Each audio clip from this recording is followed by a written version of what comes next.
conversa. E o centro da nossa conversa hoje está no que é imposto pelas instituições. Igreja não é a igreja de Deus, não. O corpo de Cristo, não. A instituição igreja, aquilo que o homem acha certo, e ele olhando para os interesses dele, ele pega e cria diretrizes e normas para serem seguidos pelos membros. Olá, meu amigo, olá, minha amiga, meu irmão, minha irmã. Eu queria conversar com vocês, me ajude a falar sobre esse assunto. Fala comigo também, me ajuda. O que você acha que é ter chamado de Deus? Seria precisar ser membro de uma igreja, contribuir com dízimos e ofertas e, por consequência disso, só então, sendo membro, dizimando, dando as ofertas, participando dos trabalhos de uma igreja, eu estaria cumprindo meu chamado de Deus, ou então tendo um título de missionário, de pastor, de evangelista, de bispo. Isso seria?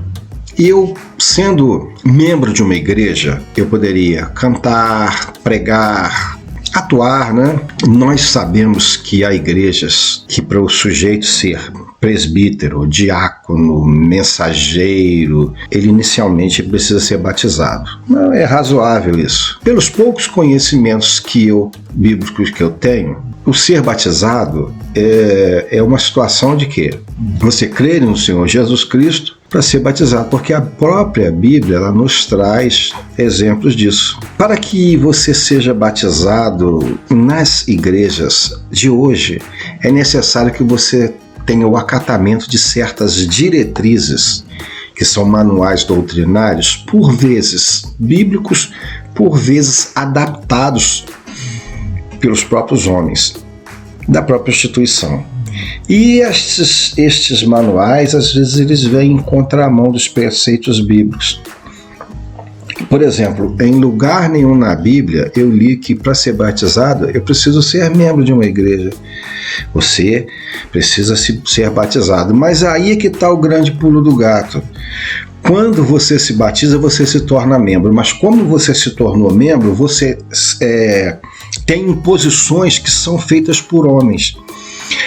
Lá em Atos 16:30 vai falar de um carcereiro que, vendo o poder de Deus, quando Paulo e Silas, me parece, estavam presos, e ele ficou estarrecido, impactado com o poder de Deus, e ele perguntou, mas o que eu preciso fazer para ser salvo?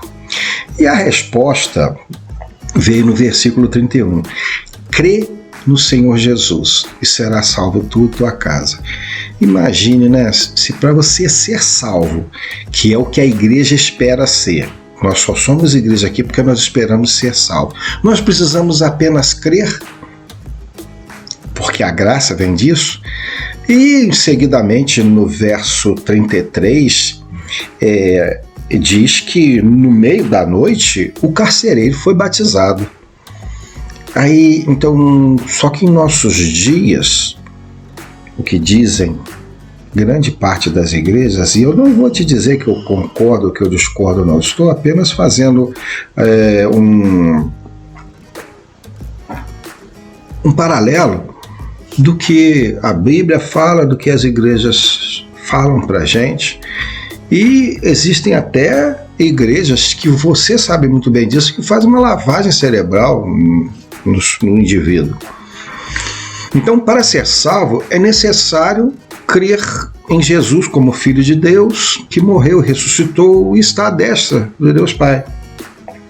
Naturalmente, via de regra, a Bíblia ela traz apontamentos, traz procedimentos que nós que cremos em Deus, cremos em Jesus como Filho de Deus, nós temos que seguir, porque a graça ela é uma verdade, mas se você crê em Deus, é impossível você viver sem praticar a obra que Jesus disseminou aqui na Terra, que a Bíblia, que a palavra de Deus dissemina aqui na Terra. É uma incoerência. Afinal, as palavras convencem, né? E o exemplo arrasta. Tiago 2,19, ele diz que o diabo também crê em Deus. e estremece. E é verdade, né? Às vezes as pessoas dizem que creem em Deus, mas fazem tudo errado. O diabo crê em Deus, mas faz tudo errado. Então não basta apenas você crer, você tem que pôr em prática isso. Mas espera aí, não vai embora agora não, porque eu tenho coisas mais contundentes da nossa conversa. E o centro da nossa conversa hoje está no que é imposto pelas instituições. Igreja, não é a igreja de Deus, não. O corpo de Cristo, não. A instituição igreja, aquilo que o homem acha certo, e ele olhando para os interesses dele, ele pega e cria diretrizes e normas para serem seguidos pelos membros, que só podem ser membros se forem batizados. O sujeito fica numa ciranda, porque para ele ser batizado, cumprir o mandamento da Bíblia, ele é obrigado a ser membro da igreja. Puxa vida, né? Mas a Bíblia não fala disso, eu não me recordo de ter visto. Você já viu? Se você já viu, me fala, por favor, que eu gostaria de entender isso aí. Se eu não sou batizado, eu não posso subir no púlpito para pregar a palavra de Deus, não posso tocar no conjunto musical da igreja. Eu até entendo algumas direções. Por quê? Se pressupõe que o batizado ele tem uma vida mais regrada. Perfeito. Mas, às vezes nós vemos muitos que já foram molhados, batizados, me desculpe, e sobem aos púlpitos, mas seus procedimentos no dia a dia são piores do que muitos que não são batizados. Não é verdade? Eles ensinam um caminho, mas enveredam por outros. Por exemplo, se eu estou frequentando uma igreja, eu contribuo fielmente com meus dízimos e minhas ofertas, eu sou visitado na minha casa, eu sou bem recebido na igreja, tratado de um modo diferenciado, e às vezes se eu, por alguma incontinência, ou às vezes até por não crer nisso, eu não faço este ritual de contribuir com os dízimos e ofertas, eles olham para mim de uma outra forma. Nós vamos chegar lá. Mas para ser batizado, eu preciso me tornar membro da igreja? Onde mesmo está escrito isso? Se você souber, você me fala. Outra coisa interessante.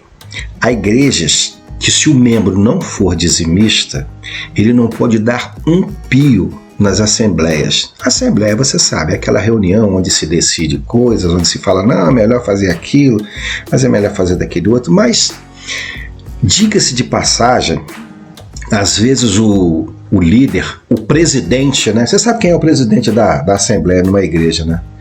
Você sabe, né? Tá. Se você não sabe, pergunta o teu irmão lá que ele vai te dizer quem normalmente é o presidente da assembleia, da igreja. Ele fica irritado se você coloca um parecer diferente do que ele acredita ser o certo. Ele não quer isso de jeito nenhum. Ele quer levar um assunto já com a decisão e você quer que você apenas aprove. Então é uma falta, é uma deliberação que não tem menor importância. Na verdade, o que acontece? Eles trazem a Assembleia para cumprir uma formalidade de coisas que já foram decididas previamente. Os bastidores. E as deliberações de coisas de menor importância fica a cargo dos membros para dar um parecer que você está participando. Mas você sabe onde é que eu estou querendo chegar. Se você falar que não, sim, sempre aquele puxa-saco que diz que você está indo contra, eu não vou falar quem é o presidente, está indo contra o presidente ninguém pode contrariar, e fica aquele clima de que você é um camarada que só traz problema. E quando eu sou batizado e membro de uma igreja, necessariamente se repete sobre a importância do dízimo. Eu sou batizado, sou membro da igreja, as pessoas ficam de uma forma contundente falando na importância do dízimo, e eu queria traçar aqui um comentário que sinceramente eu não gostaria de falar isso, porque muitas vezes eu já falei sobre o dízimo, mas pela minha concepção, porque eu não era nem obreiro, não recebia pela igreja, então eu não tinha interesse nenhum. Como eu não recebo nada de igreja nenhuma, eu estava falando a respeito dos dízimos e ofertas, mas eu vejo que, sobre o argumento de povoar o reino de Deus, líderes religiosos de diversas crenças e denominações, eles tentam uma lavagem cerebral para que os liderados trabalhem em favor do arrebanhamento de pessoas,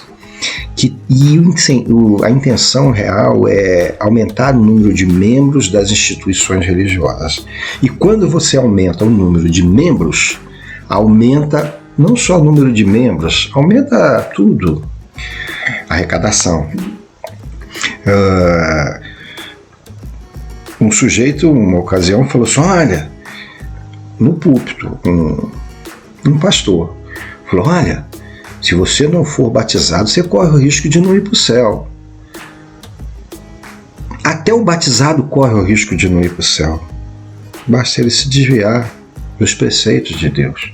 Mas a intenção, eu tenho certeza que a intenção daquele indivíduo não era preocupação se o cara ia ou não para o céu. A intenção dele é mostrar para o superior dele que ele está conseguindo mais gente naquela igreja, naquela congregação.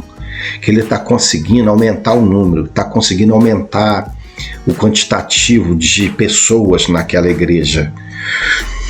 E em que pese você me questionar sobre essa triste realidade, você falar: você está falando besteira. Eu respeito a tua opinião, mas no fundo do teu coração você tem a mesma sensação que eu tenho. Dizem se preocupar com as ovelhas, mas não tiram os olhos da lã e da gordura delas. O que é preciso para ser um verdadeiro cristão? Talvez essa pergunta não seja só para aqueles que frequentam igrejas, frequentadores, para os membros, mas para os líderes também, para aqueles que sobem aos púlpitos para apregoar, para dar suporte às outras pessoas, porque o verdadeiro sentido da comunhão não é meramente a reunião de pessoas. Eu já vi um líder falar assim: não, a igreja 2 vezes por semana não é necessário, não. É necessário a reunião nas casas. E quem aumenta a igreja não é pastor, são os membros que aumentam a quantidade de pessoas na igreja. Eu até posso concordar em certo aspecto, mas quem deve pastorear é o pastor. A missão é dele. Mas agora são pontos antagônicos. O camarada fala que para você ser diácono, você ser presbítero, você tem que ser batizado. E para ser batizado, você tem a incumbência, você assume o compromisso de dar o dízimo. Gente, eu não estou dizendo que o dízimo está errado, não. Eu estou dizendo que a intenção de muitos dos líderes não é preocupação com a tua vida espiritual, a preocupação com a lã e a gordura que você possui. Vocês me desculpem se eu estou sendo contundente, se eu estou sendo áspero demais, mas nesse momento é o ponto de vista que eu tenho tido. E eu espero em Deus poder encontrar um lugar onde eu não veja isso, ou então onde eu veja menos isso. Vocês sabem que eu estava em uma determinada denominação e, por ver certos líderes com comportamentos inadequados com aquilo que eles apregoam, eu resolvi me afastar. Então, meus amigos, meus irmãos, não desanimem não, eu não desanimei não, só que eu pedi muito a Deus me dê força, porque eu não estou decepcionado contigo. Eu não estou decepcionado contigo, meu Deus. Eu estou decepcionado com os homens. E eu não tenho que olhar para homem. Daí é a importância de eu saber discernir. Peraí, o que é de Deus, o que não é? Porque não é tudo que se fala no púlpito que você tem que abraçar cegamente. Que Deus possa te abençoar em nome do Senhor Jesus.